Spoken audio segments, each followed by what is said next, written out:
Okay, welcome to the last one for the day. Our next presenter is Ashley Deuble. Ashley has been working for numerous financial institutions, global engineering firms, education, and Fortune 500 companies. His presentation is titled The 6 Stages of Incident Response. Please welcome Ashley Deuble.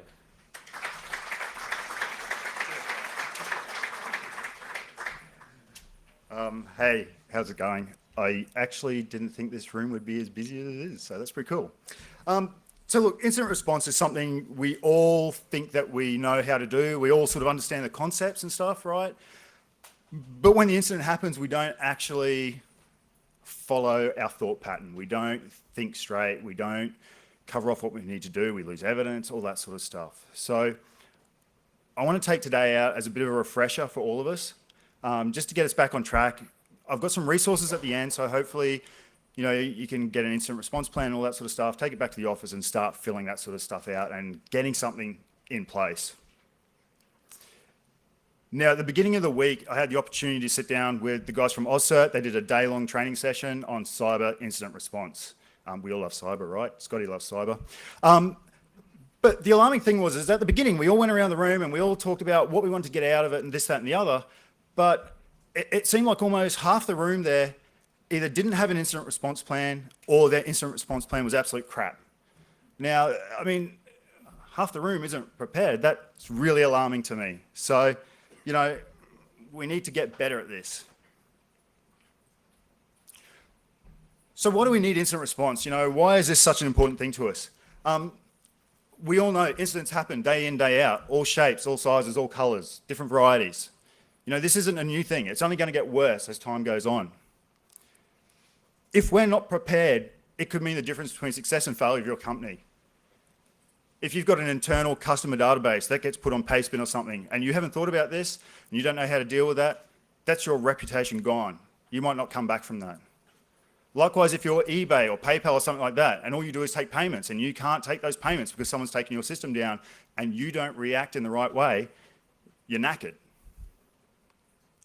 You might have other sort of contractual or legal requirements or regulatory requirements. PCI, you might be dealing with health data, all that sort of stuff, where you need to have some sort of incident response plan in there. To get your cyber insurance, you need to show that you have an incident response plan and you followed that. Now, the last little thing there is some research CompTIA did. So they went off, they surveyed a bunch of companies, a bunch of different industries and all that sort of stuff. And they came back and they said 3 in 4 organizations had suffered some sort of cybersecurity breach. So that's a lot of numbers. 60% of those were categorized as serious. Now, if we go back to what I saw on Monday, we're thinking, half of those people at least haven't got an incident response plan. So already a quarter of those people there are ill-prepared and don't know how to deal with this. The other thing I take away from this is that 1 in 4 people don't know where to look for that incident. So good luck to them. So we're going to talk about 6 stages of incident response. NIST does 4, there's other people who do 3, but as we heard Thomas talk about this morning, AusCERT's supporting 6. SANS, if you do any of their courses on incident handling, they support 6. And incident handling as 6 stages is a bit more granular. It's easier to sort of segregate the information and provide that back to your management. So we're going to talk about preparation, what we need to get ready. If you want to dig a hole at home, you don't just go out into the front yard and start digging with your hands. You go outside, you put some sunscreen on, a hat, some gloves, you get a shovel, you get a wheelbarrow, you work out where you're going to put that dirt. Same thing with incident response. We need to know what we're going to do. We need to have all our tools and everything in place. We then move on to the identification phase. Is this an incident or is this just an event? If it's an incident, what's the scope of this incident? How big is it? What's it reaching to? We then go and talk about our containment phases. Long-term containment, short-term containment. What are we going to do? We're going to pull plugs. We're going to try and patch stuff.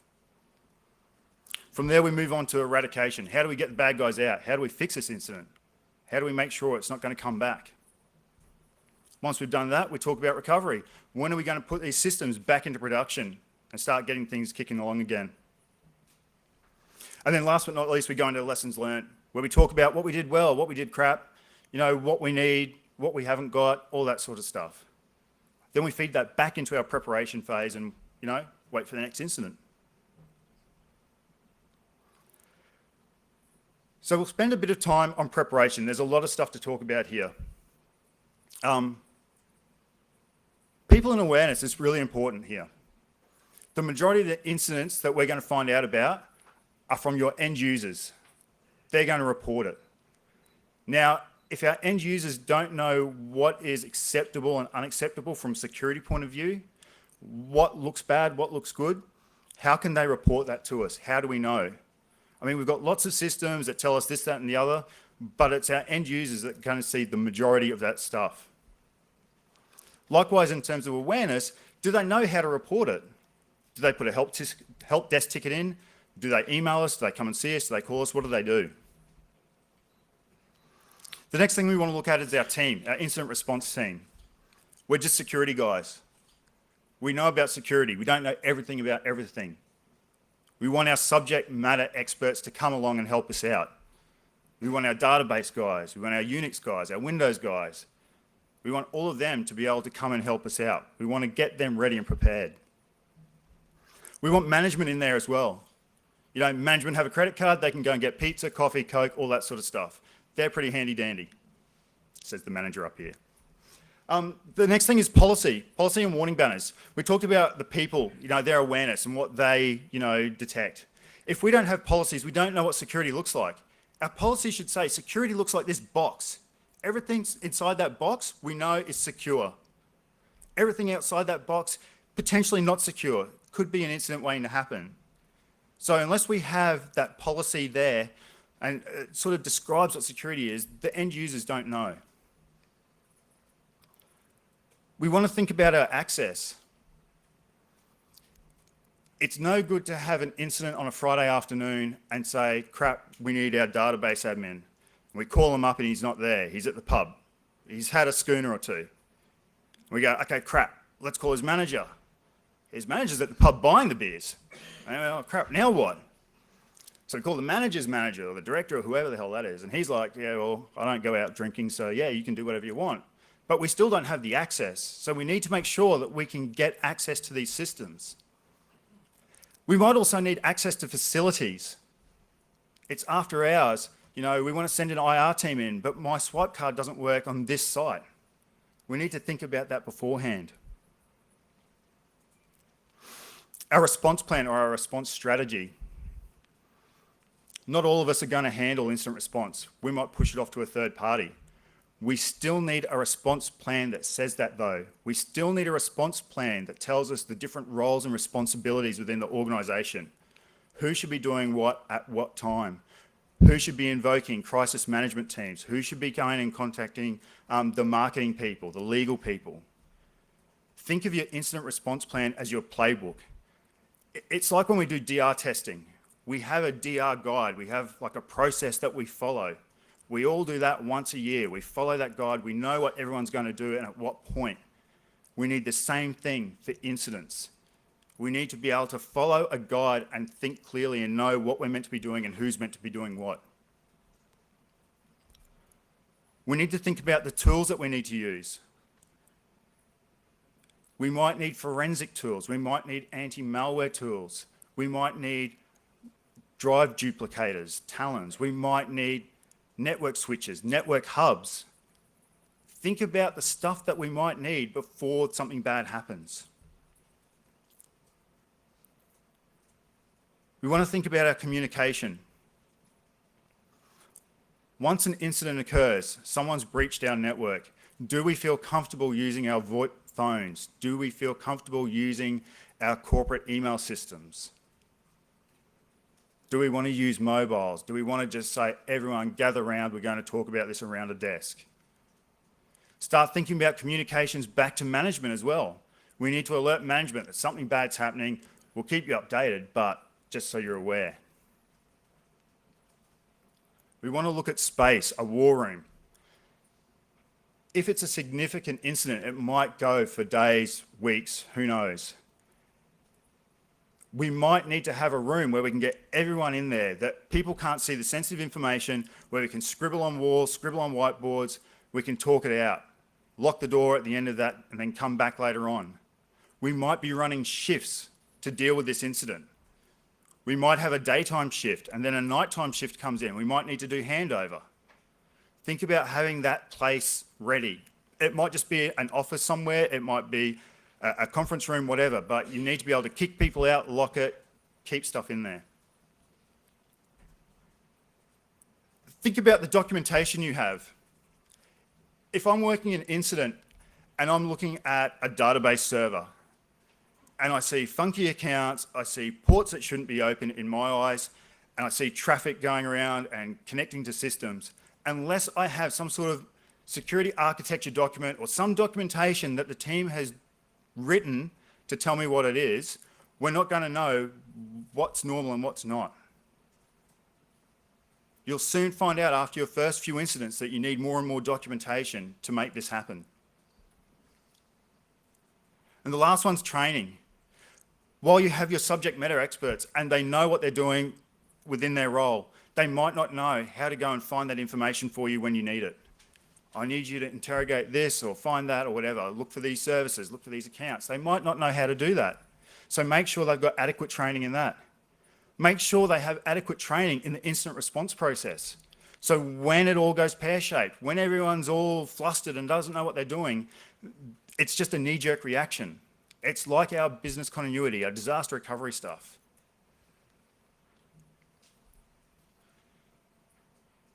People that have worked incidents know the value of a jump bag. A jump bag is a bag, a box, or whatever it is, and it just sits somewhere close by to you. An incident happens, and you've got all the stuff you need to handle that. These are some of just the basic things that we should have in that jump bag. So if an incident occurs at midnight, you can go and grab that bag, kick off, and handle stuff. We want to have a journal in there, something that has bound pages and page numbers. When we start working an incident, we want to make as many notes as we can. You can't go back in time and put new notes in there. You've got to do it as you're doing it, as you're collecting the evidence and all that. Bound pages with page numbers you can take to court. They can see that pages haven't been ripped out. You've got continuity of your notes and all that sort of stuff. It's very important to have that. A call tree or a contact list. You know, the guys at the pub, his boss is at the pub, his boss is somewhere. You want to know who to call. Do I know a database admin? Do I know a Unix admin? Do I know their manager? Do I know who's on call? Have those numbers, have that thought out. Make sure it's always current and up to date. Whack in some bootable USB sticks or Linux CDs. Make sure you've got tools in there that you need. Statically linked binaries. We want to make sure that we've got anti-malware tools, forensic tools, anything like that that you can put on them. You have your laptop with other forensic tools, FTK, Encase, stuff like that. Make sure you've got extra batteries. Make sure you've got your chargers. Make sure you've got 3G internet connection, 4G internet connection. Google is your friend. It always is. Have your network and computer toolkits, your switches, your cables, your hubs, your network taps, all that sort of stuff. You don't know when you need to go and grab traffic from somewhere or what you need to do. Have your hard drives there, have your SATA cables there, have all that stuff there. Have some drive duplicators or write blockers. A lot of our forensics tools will do network acquisition, but there's going to be the odd case where you can't do a snapshot, you can't do network acquisition. You have to just duplicate the drive. Use a drive blocker. You can't stuff the original evidence up.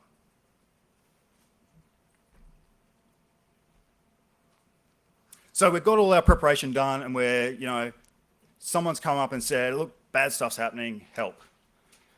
We need to work out what's an event and what's an incident. So NIST awesomely says an incident is the act of violating an explicit or implied security policy. That's super vague. We've got policies, but that could mean anything. AusCERT then come and put some examples in there. So attempts either failed or successful to gain unauthorized access to a system or its data. So that one's fair enough. An unwanted disruption or denial of service, which is fair enough as well. The unauthorized use of a system for the processing or storage of data. So someone's put a World of Warcraft server in our data center. changes to system hardware, firmware, or software characteristics without the owner's knowledge, instruction, or consent. So we start getting an idea of what could be an incident here. It could be many things, it might be other than this, it could be anything. I like to think of it as, has there been a significant deviation from our normal operations, and does it have the appropriate scope to be an incident? So, we send usually, 50 emails a minute, all of a sudden we're sending 500 emails a minute. All those emails are going to somewhere.ru or whatever, or to Gmail accounts. Do we think that's an event or an incident?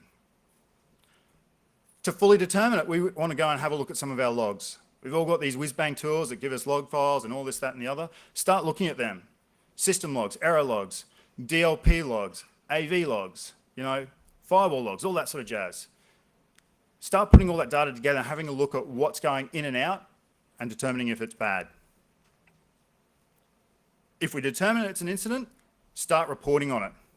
The sooner we report on it, the sooner we can get our incident response team together, the sooner we can start thinking about the next coming stages. As soon as we have our incident response team together and they know what's going on, we start the communications with management. Mr. CTO, this is bad stuff's happening. We're working on it. We'll come and talk to you in about 2 hours to let you know, but if someone calls, you're on top of things. Only has to be like that at the very beginning. If it's an incident, as soon as we determine it's an incident or think it's an incident, document absolutely everything in sight. You can never document too much in an incident.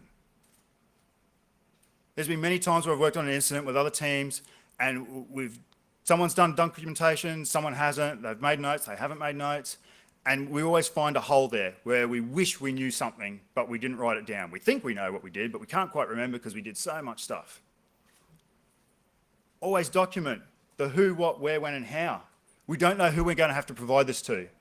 Might have to go to police, might have to go to court, might have to go to a third party, and might just have to stay internal. But unless we have that, we don't know. So document that as much as we can. If possible, have 2 incident handlers. I say that because in the early stages of an incident, there's a lot happening. We're trying to determine what's causing this issue. We're trying to determine how we're going to stop it, what the extent is, all that sort of stuff. You're going to have 1 incident handler that's going to just be looking at stuff. Is this useful? Is this useful? Is this rubbish? Is this just noise? Whatever.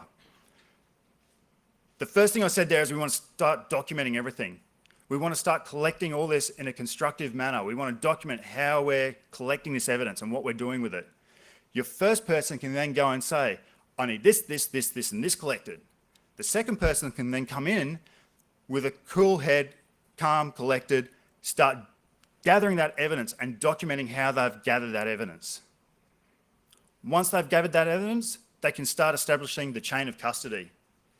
Chain of custody is really important. It says who had access to this data at what time, when, and who they passed it on to. Everyone's signing it, everyone's aware of it. We need to fill these chain of custody forms out if we want to go and take this to the police, to the court, or whoever. Once we determine the full scope and we start doing that, we can start moving on to our next phases. Maybe. So we want to move on to containment. We want to limit or prevent any further damage from occurring. We want to stop all the bad stuff. We've got a denial of service. We've got all our customer database leaking out somewhere, all this sort of jazz. We want to stop that. In certain cases, we want to allow that to continue for some time. We might want to gather better evidence. A lot of people will let this stuff go on so they can get better logs, better evidence, and try and go for attribution. I think now if we start talking to the people like, I think the FBI's changed their mind, Mandiant, all those guys, attribution's hard. And if we do know who did this, it's going to be China, Russia, Syria, whoever. We don't really have the jurisdiction. Is it worth the effort? Do you want to get your payment gateway back online, or do you want to work out who's doing this and why?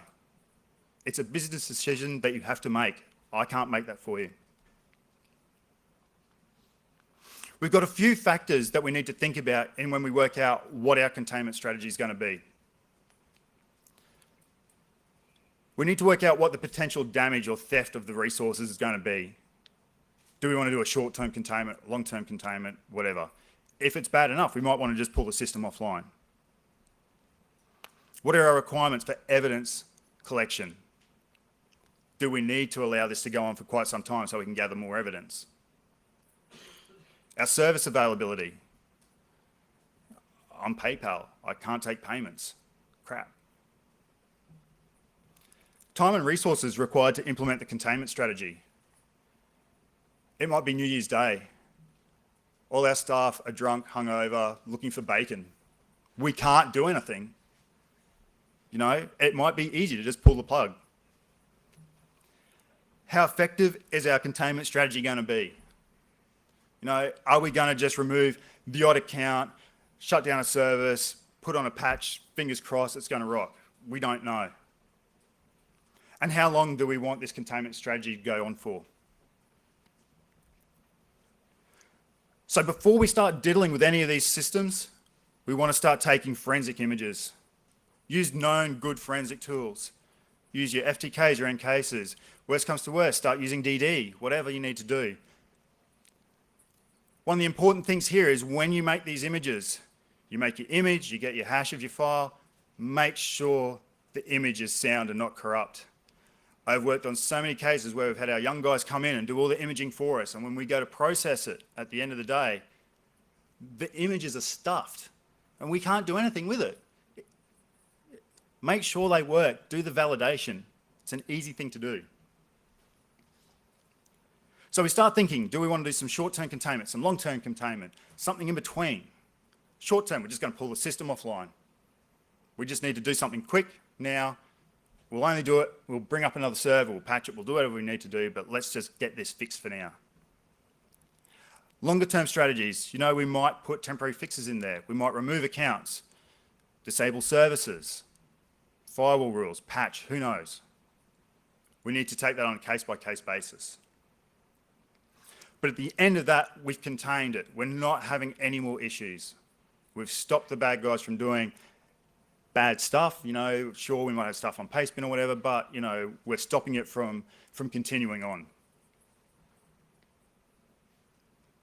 We move on to eradication. We want to get rid of all the bad. Now, my first point here is around ensuring that proper measures have been taken to clean the system up. You're a brave, brave person if you think you can clean a system up. If somebody has hosed one of your systems, do you know what they've done? You might get rid of all the accounts, you might get rid of all the files and think you've done it, but how do you know they don't have a backdoor that will open up to port knocking? We knock on certain ports at certain times in certain order. Oh, there we go, backdoor. How do we know we don't have rootkits in there? The best way to go about it is just to re-image the system. Use known good media or use good known backups. The backup part is the hardest. Because we saw something happen today, we don't know when it happened originally. We don't know the start. I think the average time is like 3 to 4 months for detection. If you can't validate in that 3 to 4 months or before, you don't know if it's clean. You don't know if it's good. It might not be a viable backup 4 months old as well. So we do a re-image and then we start looking at improving our defenses. What caused the issue in the first place? Lazy patching, no AV, you know, we left some ports open, firewall rules, whatever. Start improving our defenses. Don't let it happen again.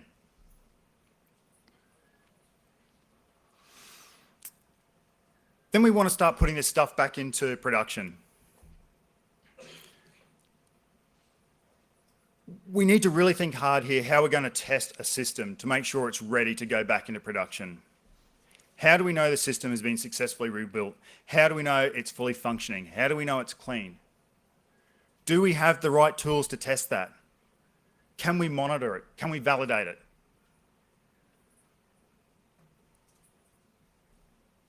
How long are we going to monitor the system once it's back into production to make sure it's not getting hammered again, or to make sure it's not, you know, misbehaving or something?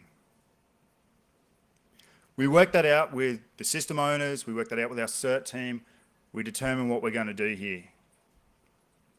Then together with the system owner, we decide when we're going to put this all back into production. When is the best time? When have we got people there to watch it? When have we got people there that know what's going on, that can see if anything bad is happening? Have we got guys on the firewall looking at stuff? Have we got IPS guys there? So we successfully recover our system, we put it back into production, everyone's happy, there's lots of high fives. We go into our lessons learned. To me, this is the most critical phase because a lot of stuff happens in an incident and every incident is different. You're never going to get the same incident. So this is where we learn from what we've done. This is where we make ourselves better. If you started any documentation as a part of the incident, finish it off now. Management have made sure that you've got all your staff together as an incident response team. Use that while you can. In 2-3 weeks' time, they're going to be back on operational task and they're not going to do any of your other documentation for you. Get it done while everyone's there, while there's a bit of enthusiasm from everyone. Get your system documentation done, any IR documentation done, processes changed, any emergency cab stuff that you might not have put in. You might have just bypassed a few systems and been agile. Do all that stuff, right? Then we want to start creating our formal report. We want to give a report to all the stakeholders involved in the incident. So we want to cover the who, what, where, when, and how of the incident. We make that report, we give it out, and then we organise to have a couple of lesson learned meetings. I would have at least 2, one with our IR team and one with our management team. They're going to be pitched at different levels. We're going to cover the same stuff off, but the IR team will probably be of a more technical nature, and our management will want to know why it happened, how it happened, who do I point a finger at? So we have a presentation. We cover who detected the initial problem and when they detected it. What the scope of the initial incident was. What did it affect? How many systems? Just because we hit a web server, it doesn't mean it didn't affect database servers, single sign-on servers, et cetera, et cetera. How do we contain and eradicate the issue? What work did our IR team do to fix this? Was the CSERT team effective? Did they do a good job? Did they get on it? Was there places where we could do it, could have done better? Other things that we just shouldn't have done? We need to really have a good hard long look at that. And then put aside some really good quality time to sit down with the teams, both management and technical, and get their comments, get their feedback, get their suggestions. We might have worked this incident and then gone, you know what, we couldn't turn the air conditioning on, it was hot as hell. Or there was no coffee, or we did these 3 processes and we could have done that in one go. There's a lot of that there. And as we go through and do more and more of these, we can streamline those processes and do a better job. So we get all the information from this lessons learned and from the process that we've just followed, and we feed that back into our preparation phase. Do we need to make new documents? Do we need to have new processes? All that sort of jazz. And with that, we have successfully completed our incident. So I've got some resources here for you guys. An incident handler's handbook from SANS. It's got some really good info there on, basic incident handling, what people need to do. I'll have all these slides. I'll put them on LinkedIn and stuff like that and post them. I'm sure AusCERT will do the same. So everyone that's taking photos, you can keep taking them if you want, but I'll give them to you. Or you can come and see me afterwards and I'll give them to you. NIST special paper 800-61 Rev 2. So that's NIST's version of this. They go for a 4-stage approach. Horses for courses, whatever. All the ISO stuff. Chain of custody form, if you don't have one, don't know what it looks like, there's one there. A SANS forensics cheat sheet, so if you're doing command line, disk duplication and all that sort of stuff, there's some cool resources there. Lenny Zeltzer has a really cool security incident survey cheat sheet where you can actually go to your system owners and ask them a string of questions to get a bit more info out of them because, talking to system owners, they didn't do anything bad. And there's also a couple of command line stuff that you can do there. Seven deadly sins of incident response. So how you can really hose your incident response capabilities and do the wrong thing. It's always good for a laugh. Incident handling forms. An example incident response plan for people that don't have one. Use this as a bit of a template. Make it pretty and look like your company. The ASD information security manual and some CSERT sample policies.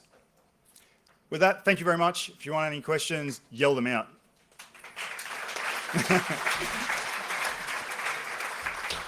Come on, Darren, we'll go with you first. So, a while ago, a couple of Mandiant guys, forensics, sorry, I'll try to speak up. Mandiant forensics guys said that generally when they walk in, when they're called in after a breach, the first thing they do is kick the security team out. Yep. So they don't want, and so I wonder if what do you think of that? Like in terms of, if you were to follow this to a team, are you going to be more likely to work alongside them? I don't know. I mean, it depends on capabilities within the team. So just because you've got an incident response capability doesn't mean it's a really good one. You need to know when you need the external people to come in. And, you know, talking to Thomas at the beginning of the week, he was saying, you know, AusCERT come into a lot of incidents and the security guys are just running around in circles. They don't know what they're doing. And it's more of a hindrance than a help. A lot of people think, I'll give you all this information, it'll be of help, but it's totally useless. So sometimes, and I understand, when I worked at one of the Fortune 50s, we had Mandiant do the exact same thing to us. And for me, as a staff member for that company that was in the CERT team, it felt pretty degrading. But at the end of the day, the importance of that incident and what those guys came in and did overshadowed that. So I think sometimes you've got to sort of, you know, swallow your pride and let some of that stuff happen because they have their own processes. And if we're going to engage them for a very specific reason, and there would be a specific reason why we go a Mandiant, we want them to follow their processes and not try and cloud the matter and stuff it up. Anyone else? Oh, I thought we were all going for beers. No, I'll ask anyway. Obviously, doing that in its full version is a large-scale exercise for a large organisation. How can you scale that down? Yeah, look, and I think smaller organisations, and look, I've worked for lots of companies. So I've worked for, you know, the little small software development houses where we've needed something like this. And this is where we need to leverage these third parties. You know, we need to have that plan so we know who's responsible, what we need to do, but we need to know when we need to hand that off to more experienced people. The smaller companies, you have men of many hats. You know, you might be the network guy, you might be the security guy, you might be the Windows guy. Doesn't mean you can do incident response as well, you know. While the incident's happening, you still got to do your operational tasks. You've got to keep the lights on. So I think it's about having that juggling act, you know, knowing when to hand off to somebody else, having that documented, having that, you know, a retainer in place for someone. You know, use your Mandiants, use your AusCERTs, whoever, I don't care. You know, I think it's about realizing what your capabilities are. It's better to say our capabilities are down here and we can't do it than say our capabilities are up here and not being able to do that, because that's just tears waiting to happen. Cool. Thank you. Cool. Just a quick one. For the preparation standpoint, what are your key recommendations to handle the, for instance, zero-day attacks or very cybersecurity incident response standpoint? I think we're going to follow the same process. You need to look at your, you know, what your business does and what its key functions are. So depending on what the zero-day attack is, what it's attacking, I mean, at the end of the day, it's just attacking a system, your zero-day. You just still need to have those processes when it happens to know how to deal with that. I don't think there's anything I can say from an incident response point of view that you should do this to stop that. Does that answer your question? Not really. Or is there any some collaboration exercises happening where the intelligence feed is getting shared to be able to understand the preparation for the incident response? Yeah, sure. I mean, like if you've got your SIEM and all that sort of stuff, you can put your intel, your threat feeds in there. You can start doing threat modeling and things like that to work out, you know, where your holes are and what you should be looking at. That's a start, you know, just a part of everyday operational security in my eyes. It's not a part of incident response. There's certain things that we should be looking for, you know, and, you know, you're talking about your SOCs, your SIEMs and all that sort of stuff. And you should be able to get enough information from that traffic over time to know this is my baseline when you can start seeing things that stick out. I just pretty much want to keep you up there so you can't be. Bastard. You suck. It's quite a comprehensive guide and probably can be something of an IR Bible, but how common do you think really good IR is? I don't think it's very good at all. What about within a reasonably resourced? I think that's the key thing there, is reasonably resourced. So everywhere I've worked, the Fortune 50 manufacturing company, which had 275,000 users, lots and lots of IR people, security people, we did a good job of it. But we also had Mandiant people, Symantec people and stuff like that to help us get to that point. Every other place I've worked, especially Australian-based companies that don't have that resource, it's a best effort. So if you were to look, so maybe if you were to take sort of Fortune X. whatever, X, is there a sort of a level where it really starts to plummet off? So you have to be seriously big to IR good? I think what it is it's the companies that value security and value, can put a budget to security. And it's not always about just the IR. It's about all the other work that we do operationally to be able to detect that and know that in the first place. Like if we can't detect it, how do you do IR? So I think it's about a company being of a set size with a set budget and understanding what security actually means to them. Your local fish and chip shop's not going to do this. Red Rooster won't do this. But, Telstra will do this, Rio Tinto will do this. Do you know what I mean? What about government? I would hope government do this. I'm not going to incriminate myself any further, bastard.